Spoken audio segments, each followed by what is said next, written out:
ഈ പുരോഹിതവർഗം ഹദീസുകളെ പരിഹസിക്കുന്നത് കാണുക. ഇതന്നെയാണ് പറഞ്ഞത്. ഞാൻ 60 ഹദീസ് ലൈഫാക്കിയിട്ട് മുജാഹിദ് എന്തെങ്കിലും നഷ്ടപ്പെട്ടുള്ള സുന്നത്ത് നിങ്ങൾ 60 ഹദീസ് ലൈഫാക്കിന് പറയില്ലാതെ കൂട്ടർ ഞാൻ ലൈഫാക്കിയോണ്ട് മുജാഹിദ് പ്രസ്ഥാനം വിശ്വസിച്ചു പോകുന്ന ഏത് വിശ്വാസത്തിനെ നഷ്ടം സംഭവിച്ചത്, ഏത് സുന്നത്തെ അവർക്ക് നഷ്ടപ്പെട്ടത്? ഹദീസുകളെ യാതൊരു ലജ്ജയുമില്ലാതെ ബലഹീനമാക്കുന്നതിനെ സ്വന്തം കൂടാരത്തിലെ ശിഷ്യൻ വിമർശിക്കുന്നത് കാണൂ. ഒരു ഹദീസ് നമ്മൾ കേട്ടാൽ നമ്മളെ തള്ളുന്നതിന് മുമ്പ് ആലോചിക്കണം, 14 നൂറ്റാണ്ട് പിന്നിട്ട സമുദായത്തിലാണ് ഞാൻ ജീവിക്കുന്നത്. ഇക്കഴിഞ്ഞ 13 നൂറ്റാണ്ടിലെ മുസ്ലിമീങ്ങൾ ഈ ഹദീസിനെ എങ്ങനെയാ സമീപിച്ചത്? അവരിങ്ങനെ പുറംകാലം കൊണ്ട് തട്ടുകയാണോ ചെയ്തത്? അവർക്ക് ഈ ഹദീസിന് വല്ല വ്യാഖ്യാനവും പറഞ്ഞിട്ടുണ്ടോ? ഇതൊന്നും ആലോചിക്കാതെ ഓരോരുത്തരും അവനവന്റെ ഇഷ്ടത്തിനനുസരിച്ച് ഹദീസുകളെ തള്ളുകയും കൊള്ളുകയും ചെയ്യുന്ന അവസ്ഥ ഇന്നുണ്ടായിട്ടുണ്ട്. ഇനി ആ ശിഷ്യൻ തന്നെ ഹദീസിനെ പരിഹസിക്കുന്ന രംഗം കാണൂ. സഹീഹ് ബുഖാരി വിമർശനങ്ങൾക്ക് അതീതമാണെന്നോ, ഇമാം ബുഖാരി മഅസൂമാണെന്നോ, ആ 2 ചട്ടക്കുള്ളിലുള്ളതെല്ലാം സത്യസമ്പൂർണ്ണമാണെന്നോ ആർക്കും ഇവിടെ വാദമില്ല. ഒരു ഹദീസ് നമ്മൾ കേട്ടാൽ നമ്മളെ തള്ളുന്നതിന് മുമ്പ് ആലോചിക്കണം, 14 നൂറ്റാണ്ട് പിന്നിട്ട സമുദായത്തിലാണ് ഞാൻ ജീവിക്കുന്നത്. ആ 2 ചട്ടക്കുള്ളിലുള്ളതെല്ലാം സത്യസമ്പൂർണ്ണമാണെന്നോ ആർക്കും ഇവിടെ വാദമില്ല. അവരിങ്ങനെ പുറംകാലം കൊണ്ട് തട്ടുകയാണോ ചെയ്തത്? ആ 2 ചട്ടക്കുള്ളിലുള്ളതെല്ലാം സത്യസമ്പൂർണ്ണമാണെന്നോ ആർക്കും ഇവിടെ വാദമില്ല. ഓരോരുത്തരും അവനവന്റെ ഇഷ്ടത്തിനനുസരിച്ച് ഹദീസുകളെ തള്ളുകയും കൊള്ളുകയും ചെയ്യുന്ന അവസ്ഥ ഇന്നുണ്ടായിട്ടുണ്ട്. ഹദീസുകളെ പരിഹസിക്കുന്ന ഗുരുക്കന്മാരോട് ഒരു കുട്ടി മുജാഹിദ് പറയുന്നത് നിങ്ങളൊന്ന് കേൾക്കൂ. ഒരു സാധാരണക്കാരന് വിശ്വസിക്കാവുന്ന ഒരു ഹദീസ് ഗ്രന്ഥം ഏതാണ്? ഒന്നല്ല, 2 എണ്ണം കേട്ടോളൂ. ഇമാം ബുഖാരിയുടേതും ഇമാം മുസ്ലിമിന്റേതും. ഇമാം ബുഖാരിയുടെയും ഇമാം മുസ്ലിമിന്റെയും സ്വഹീഹുകളിൽ ഒന്നുപോലും ലഈഫില്ല. ആരൊക്കെ എന്തൊക്കെ പറഞ്ഞാലും ഒരു ഹദീസ് പോലും ലഈഫുള്ളതായിട്ട് ആർക്കും കാണിക്കാൻ സാധ്യമല്ല. ആ 2 ചട്ടക്കുള്ളിലുള്ളതെല്ലാം സത്യസമ്പൂർണ്ണമാണെന്നോ ആർക്കും ഇവിടെ വാദമില്ല. ഇമാം ബുഖാരിയുടെയും ഇമാം മുസ്ലിമിന്റെയും സ്വഹീഹുകളിൽ ഒന്നുപോലും ലഈഫില്ല. ആ 2 ചട്ടക്കുള്ളിലുള്ളതെല്ലാം സത്യസമ്പൂർണ്ണമാണെന്നോ ആർക്കും ഇവിടെ വാദമില്ല. ആരൊക്കെ എന്തൊക്കെ പറഞ്ഞാലും ഒരു ഹദീസ് പോലും ലഈഫുള്ളതായിട്ട് ആർക്കും കാണിക്കാൻ സാധ്യമല്ല. ഇനി വിശുദ്ധ ഖുർആനെ വഹാബി പാതിരി വർഗം പരിഹസിക്കുന്നത് കേൾക്കൂ. ആദ്യമായി ഖുർആനിന്റെ ആയത്തിനെ തിരുത്തുന്നതിന്റെ ഗൗരവം പറയുന്ന മുജാഹിദ് പുരോഹിതനെ നിങ്ങളൊന്ന് കാണുക. ആയത്ത് തിരുത്തിയിട്ട് കമാന്നൊരു അക്ഷരം പറഞ്ഞില്ല ഈ ഉമ്മത്ത്. ഒറ്റ പ്രസ്ഥാനമൊഴികെ ഇസ്ലാമുള്ള ഒരു പ്രസ്ഥാനം സലഫി പ്രസ്ഥാനം. അവർ നിഷേധിച്ചു. വിശുദ്ധ ഖുർആനിൽ ഒരു ആയത്ത് ഒഴിവാക്കിയിട്ട് വേറൊരു ആയത്ത് കൊണ്ടുവന്നു ഖുർആനിൽ. കേരളത്തിൽ നടന്നതാ, ഇസ്രായേലിൽ നടന്നല്ല, ബ്രിട്ടനിൽ നടന്നല്ല. ഇനി കാണൂ, കേരളത്തിലെ അതേ വഹാബി പുരോഹിതൻ തന്നെ ഖുർആൻ തിരുത്തുന്നത്.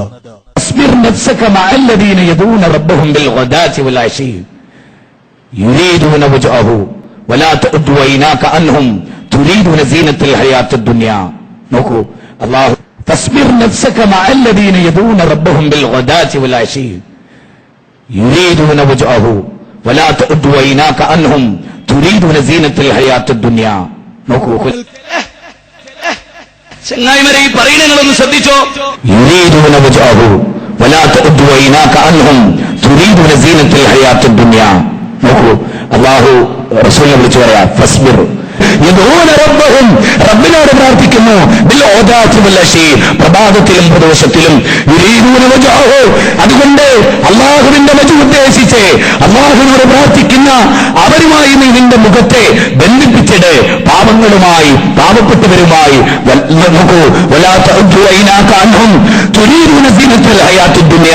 ദുനിയാവിന്റെ അലങ്കാരങ്ങളിലും പളപളപ്പുകളിലും നീ കണ്ണഞ്ചി പോകരുത്. ഞാനിവിടെ വളരെ ഗൗരവമായ ഒരു കാര്യം പറഞ്ഞാൽ നിങ്ങൾ മനസ്സിലാക്കണം. എന്ന് ആയത്ത് തിരുത്തിയിട്ട് കമാന്നൊരു അക്ഷരം പറഞ്ഞില്ല ഈ ഉമ്മത്ത്. ഒറ്റ പ്രസ്ഥാനമൊഴികെ ഇസ്ലാമുള്ള ഒരു പ്രസ്ഥാനം സലഫി പ്രസ്ഥാനം. അവർ നിഷേധിച്ചു. വിശുദ്ധ ഖുർആനിൽ ഒരു ആയത്ത് ഒഴിവാക്കിയിട്ട് വേറൊരു ആയത്ത് കൊണ്ടുവന്നു ഖുർആനിൽ. കേരളത്തിൽ നടന്നതാ, ഇസ്രായേലിൽ നടന്നല്ല.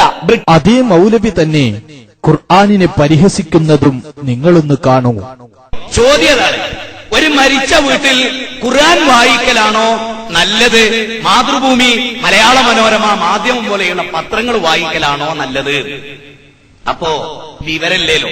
അതുകൊണ്ട് മൂപ്പര മറുപടി എന്തറിയോ, ഖുർആൻ വായിക്കലാണ് നല്ലത്. അച്ചോദ്യം എന്നോടാണ്, ഞാൻ എന്താ പറയോ, മാതൃഭൂമി വായിക്കലാണ് നല്ലത്. ചങ്ങായിമാരെ ഈ പറയണങ്ങളൊന്ന് ശ്രദ്ധിച്ചോ. അച്ചോദ്യം എന്നോടാണ്, ഞാൻ എന്താ പറയോ, മാതൃഭൂമി വായിക്കലാണ് നല്ലത്. വിവരല്ലേലോ. ഖുർആനിനേക്കാൾ നല്ലത് മാതൃഭൂമി പത്രം വായിക്കലാണെന്ന് പറഞ്ഞ ഈ പുരോഹിതന്മാർ ഖുർആൻ പാരായണത്തെ ആക്ഷേപിക്കുന്നത് നിങ്ങളൊന്ന് കേൾക്കൂ. ചങ്ങായിമാരെ ഈ പറയണങ്ങളൊന്ന് ശ്രദ്ധിച്ചോ. അൽഹംദുലില്ലാഹി റബ്ബിൽ ആലമീൻ അൽഹംദുലില്ലാഹി റബ്ബിൽ ആലമീൻ അൽഹംദുലില്ലാഹി റബ്ബിൽ ആലമീൻ.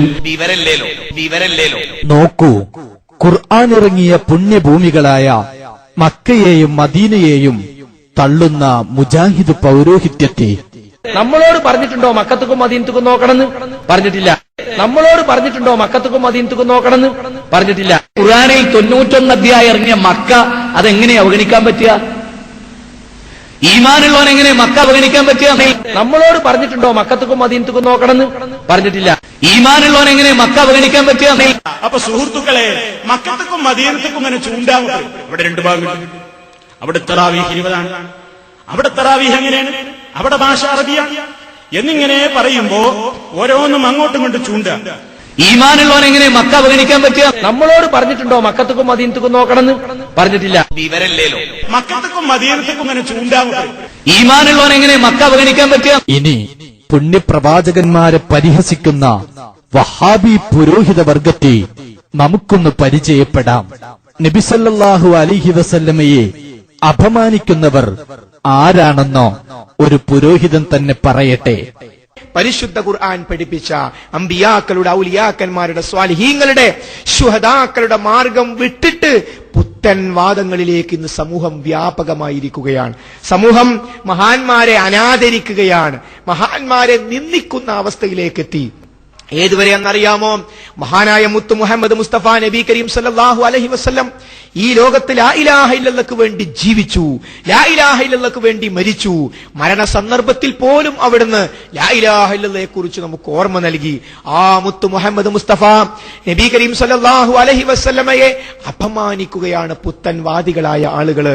അതെ, ആ പുത്തൻവാദികളിൽപ്പെട്ട ഒരു പുരോഹിതൻ മഹാനായ സക്കരിയ നബിയെ മുജാഹിദാക്കുന്നത് നിങ്ങളൊന്ന് കാണുക.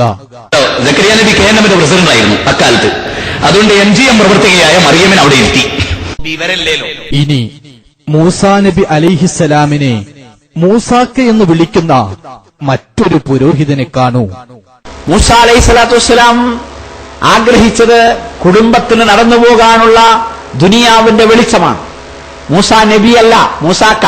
ആരാണ്? മൂസ സാഹിബ്. നബി മൂസ നബിയല്ല, മൂസാക്ക. ആരാണ്? മൂസ സാഹിബ്. മുസ്ലിമീങ്ങൾക്കൊന്നും അങ്ങനെ അഭിപ്രായമല്ല, അന്ന് മൂസ നബി ആയിരുന്നില്ല. മൂസ നബിയല്ല, മൂസാക്ക. ആരാണ്? മൂസ സാഹിബ്. മുസ്ലിമീങ്ങൾക്കൊന്നും അങ്ങനെ അഭിപ്രായമല്ല, അന്ന് മൂസ നബി ആയിരുന്നില്ല.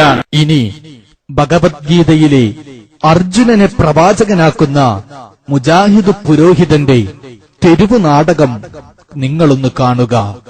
ഭഗവത്ഗീത 2-ാം അധ്യായം 37-ാമത്തെ സൂക്തം. ഹദോവ പ്രാപ്സ്യസി സ്വർഗം, ഹദോവ പ്രാപ്സ്യസി സ്വർഗം, ജിതോവാ ഭോക്ഷ്യസി മഹീം, തസ്മാദുത്തിഷ്ഠ കൗന്ദേയ യുദ്ധായ കൃതനിശ്ചയ. എന്താ ഇവിടെ? ഹദോവ പ്രാപ്സ്യസി സ്വർഗം. അർജുന, യുദ്ധത്തിൽ രക്തസാക്ഷിയായാൽ, ഷഹീദായാൽ പ്രാപ്സ്യസി സ്വർഗം, സ്വർഗത്ത് പോകാം. ബല്ലഹിയ മിൻദ റബ്ബിഹിം. അപ്പൊ ഇതൊക്കെ എന്തറിയോ? പ്രവാചകന്മാരായിരിക്കാനുള്ള സാധ്യത തള്ളിക്കളയാനാവില്ല. ലോകത്തിന്റെ എല്ലാ ഭാഗങ്ങളിലും പ്രവാചകന്മാർ വന്നിട്ടുണ്ട്. മുഹമ്മദ് നബി സല്ലല്ലാഹു അലൈഹി വസല്ലമ സാധാരണ മുഹമ്മദാണെന്നോ മുജാഹിദുകൾ പറയാറില്ല എന്നോ ഒരു പുരോഹിതൻ പറയുന്നത് കേൾക്കൂ. ഒരാൾ പറയാണ് മുഹമ്മദ് നബി ഒരു മുഹമ്മദാണ്, വെറും മുഹമ്മദാണ്, യാതൊരു പ്രത്യേകതയില്ല എന്ന് പറഞ്ഞാൽ അത് നിങ്ങളൊന്ന് പറഞ്ഞു നോക്കി നാട്ടിലുള്ള ആരെങ്കിലും. അപ്പ കാണാം മുജാഹിദ് പ്രസ്ഥാനം ജനങ്ങളുടെ നേരെ എങ്ങനെ പ്രതികരിക്കുന്നു. മുഹമ്മദ് നബിനെ അതൊരു സാധാരണ മുഹമ്മദാണ് എന്ന് പറയാൻ നാളിതുവരെ ആരും തയ്യാറായിട്ടില്ല, ഞങ്ങളും തയ്യാറായിട്ടില്ല. മനുഷ്യനാകലാണ് നബിക്ക് ചെയ്യുന്ന ഏറ്റവും വലിയ യോഗ്യത. നബി മനുഷ്യനാണെന്ന് പറയൽ. കാരണം എന്താ വെച്ചാൽ നബി നമ്മളെ പോലെയുള്ള ഒരു മനുഷ്യനായിരുന്നു. മുഹമ്മദ് നബിനെ അതൊരു സാധാരണ മുഹമ്മദാണ് എന്ന് പറയാൻ നാളിതുവരെ ആരും തയ്യാറായിട്ടില്ല, ഞങ്ങളും തയ്യാറായിട്ടില്ല. നബി നമ്മളെ പോലെയുള്ള ഒരു മനുഷ്യനായിരുന്നു. എന്താ വെച്ചാൽ നബി നമ്മളെ പോലെയുള്ള ഒരു മനുഷ്യനായിരുന്നു. നബി കരീം സല്ലല്ലാഹു അലൈഹി വസല്ലമയെ അപമാനിക്കുകയാണ് പുത്തൻവാദികളായ ആളുകള്. നബി സല്ലല്ലാഹു അലൈഹി വസല്ലമയെ അറബിപ്പയ്യനെന്ന് പറഞ്ഞ് പരിഹസിക്കുന്ന മറ്റൊരു പുരോഹിതനെ കാണൂ. മുഹമ്മദ് നബി സല്ലല്ലാഹു അലൈഹി വസല്ലമയെ കുറിച്ച് എം അക്ബർ എന്ന് പറയുന്ന നേതാവ്, മുജാഹിദ് നേതാവ് പറഞ്ഞു, അറബി പയ്യനാണ്. മുഹമ്മദ് നബി സല്ലല്ലാഹു അലൈഹി വസല്ലം ഒരു മനുഷ്യനായിരുന്നു.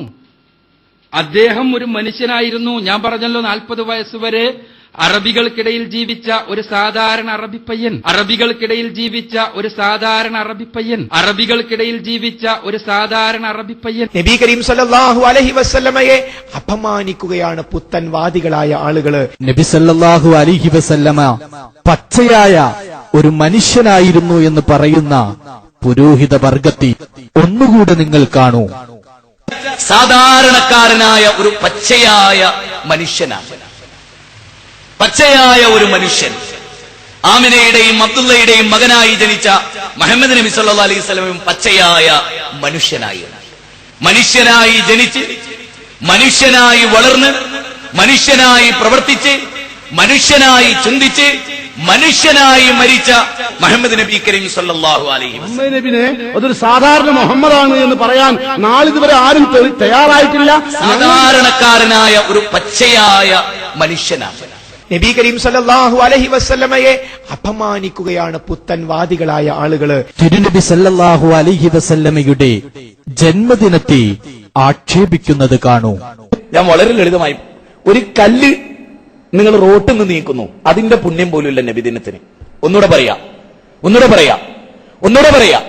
ഒരു ചെറിയ കല്ല് റോട്ടിൽ നിന്ന് അങ്ങോട്ട് നീക്കുന്നതിന്റെ പുണ്യം പോലും ഇല്ല ജന്മദിനത്തിന്, റസൂലിന്റെ ജന്മദിനത്തിന്. വിവരല്ലേലോ?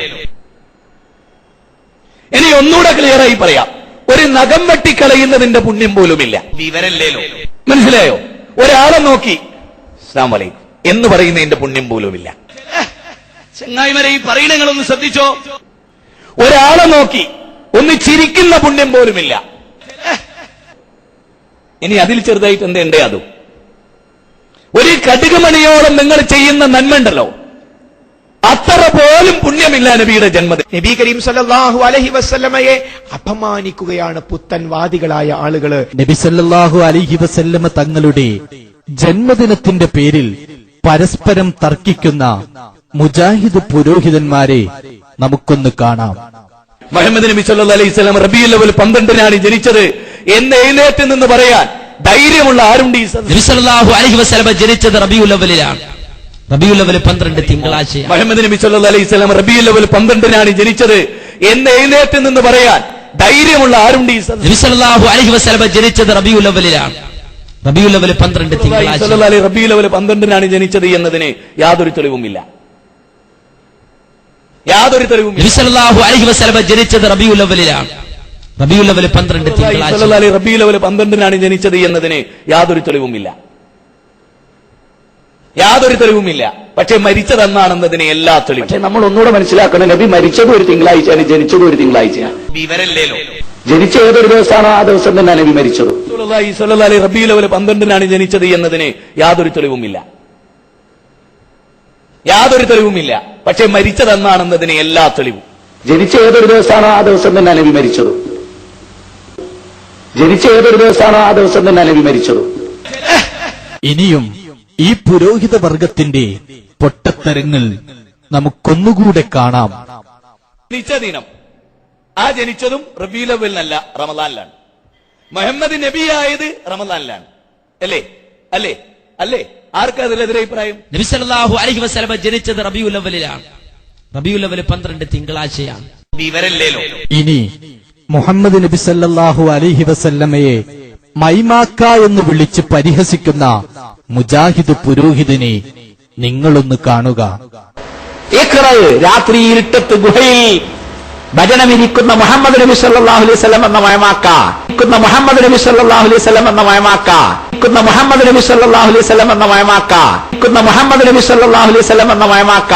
നബി കരീം സല്ലല്ലാഹു അലൈഹി വസല്ലമയെ അപമാനിക്കുകയാണ് പുത്തൻവാദികളായ ആളുകള്.